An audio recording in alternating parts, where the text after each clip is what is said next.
ハローマットです。ここはニューヨークの5番街です。海外に来ると日本の常識は通用しないよって言われたことありませんか？仕事面はもちろん生活面でも皆さん話し出したら止まらないと思います。でそんな中、先日和製英語でいうレディーファースト、女性との接し方の話になりました。で今日は僕が思う、レディーファーストのポイントを5つお話ししたいと思います。でこれは賛否両論あると思います。では行きましょう。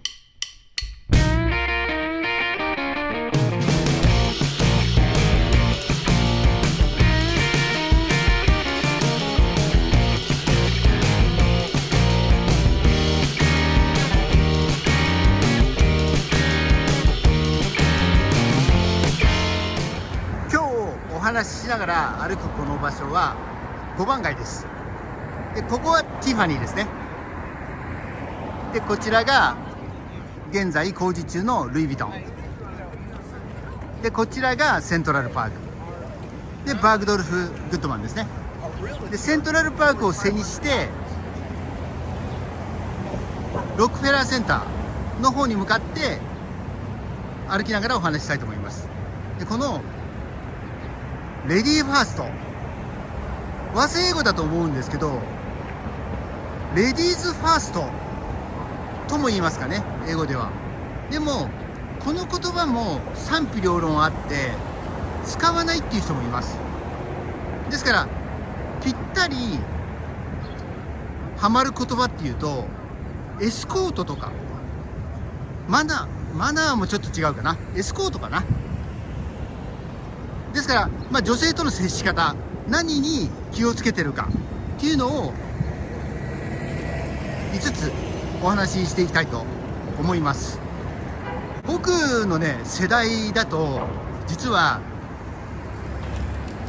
結構ね女性に対する扱いが悪くて、例えば就職した時なんかはまだね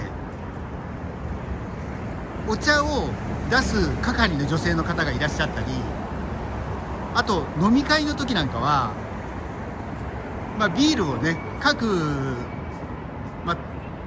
テーブルの男性に女性の方がついだりとか、そんなね文化がありました。でそんな育ちなんですけど、でまずこのレディーファースト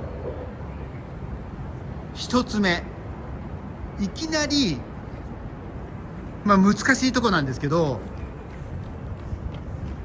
一つ目ね、握手は女性から。これ皆さんどうですか？僕ねこのね握手は女性からっていうことをすごく昔にね教えられました。でこれは女性の方が手を差し出してくれたら握手をしなさいっていうことをもう30年ぐらい前に言われたんですけど、これがね上流階級に存在する文化なんじゃないかと思っていて、で結局のところ僕がどうしてるかというと、僕が出会う人っていうのは仕事の人だけなんですね。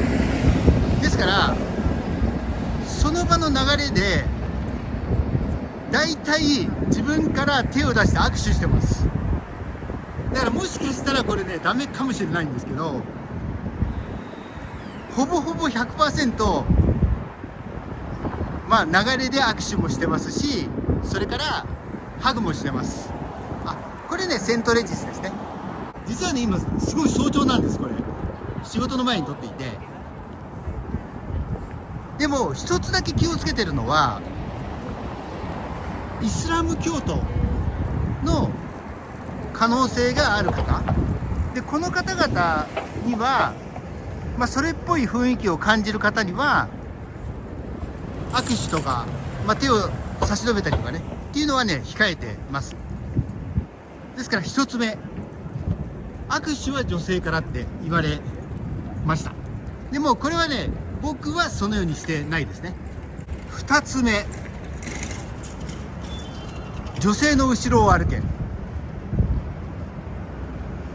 これはね、異論がないと思います。要は男性は半歩下がって歩く。できれば車道側を歩くっていうのを言われましたね。まだね、お店閉まってるんですね。これからですね。で3つ目、重い荷物は男性が持て。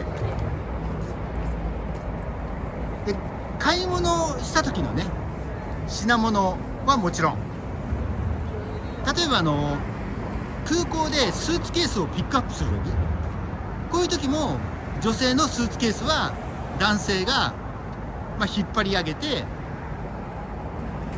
で持ってくると。ですけどね、これね、僕2回ぐらいかな、大失敗しちゃったことがあって、自分のスーツケースじゃないので、どのスーツケースかをあまりしっかり記憶してなくて、違うスーツケースをね、引き上げちゃって渡したことありますね。ですからこれはね、気をつけなきゃいけないんですね。でもこれもね、女性の荷物を持つっていうのは皆さん異論がないと思います。で僕の記憶ではね、1人だけ女性の荷物は持たないって言ってた人がいます。でこれはサッカーのマルコ・ファンバステンってご存知ですか？今から30年以上前のオランダのセンターフォワードです。おそらく史上最高のセンターフォワードは誰かっていうことをアンケートしたら必ずベスト3に入ると思います。そのマルコ・ファンバステンはサッカーに全てをかけてるので、俺は荷物は持たないと昔で言ってた記憶がありますね。ですから3つ目、重い荷物は男性が持てる。で次に4つ目、ドアは開けて女性を先に。要は男性が先に進んでドアを開けて、女性が通り過ぎるまでドアを手で押さえて待つということですね。これはお部屋に入るときとかエレベーターもそうです。であと付け加えるなら、次の人が後ろにいれば男女問わずその人のためにドアを手で止めて、その人が来るまで待つと。でこれも異論がないと思います。で例外は、ニューヨークでよく見られる回転ドアですね。これは男性が先に入って男性が押してドアを回す。なぜならめちゃくちゃ重いからです。すぐね、そこにロックフェラーセンターがあって、地下にトイレがあるんですけど、そこにね回転扉があるので、そこで一回移しましょうかね。一回切りますね。今ロックフェラーセンターの前まで来ました。こちらがセントパトリック教会ですね。綺麗ですね。実は先ほど僕の YouTube を見てくださっているご家族の方から声をかけてもらいました。そんなにチャンネル登録してくださってる方多くないんですけど、嬉しいですね。時々そろそろ YouTube 続けるの難しいかななんて思ったりすることもあるんですが、もうちょっとね続けたいなと思います。ここがラルフのコーヒーですね。朝だからそんなに並んでませんね。僕ね5番街でここが一番好きですね。なので旅行でいらっしゃった方、ぜひねラルフのカフェカーでコーヒー飲んでみてください。でここがね回転扉で、こんな風にすごく重いので男性が先に入って押して開けると。で女性が後ろからついてくると、そういう感じです。でこの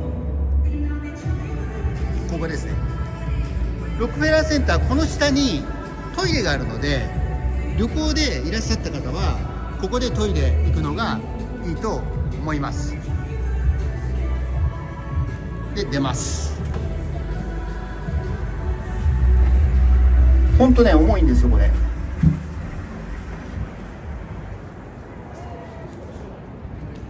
そして最後の5つ目ですね。で、これが女性を常に良い席に、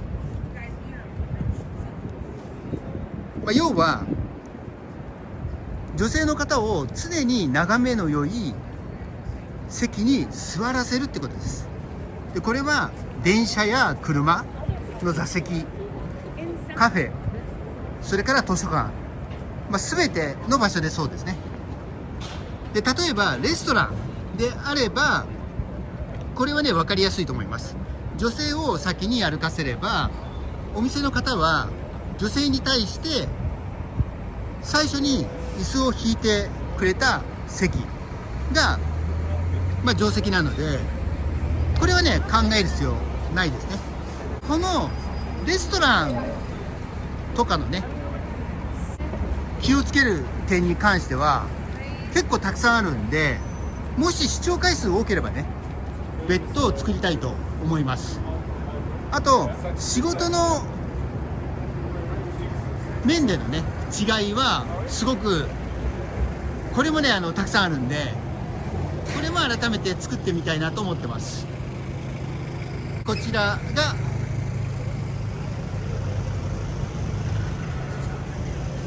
でもこれ上まで映りますね。で、こんな感じですね。今回は女性と接する時の気をつけること、日本でいうレディーファーストのポイントのお話をしました。5つですね。僕のチャンネルではニューヨークの詳しいガイドとともに、このようなお話もできればと思ってます。で、もし面白いと思ってくださったらチャンネル登録をしていただけると嬉しいです。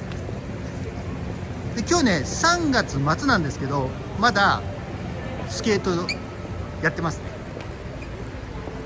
こんな感じです。では失礼します。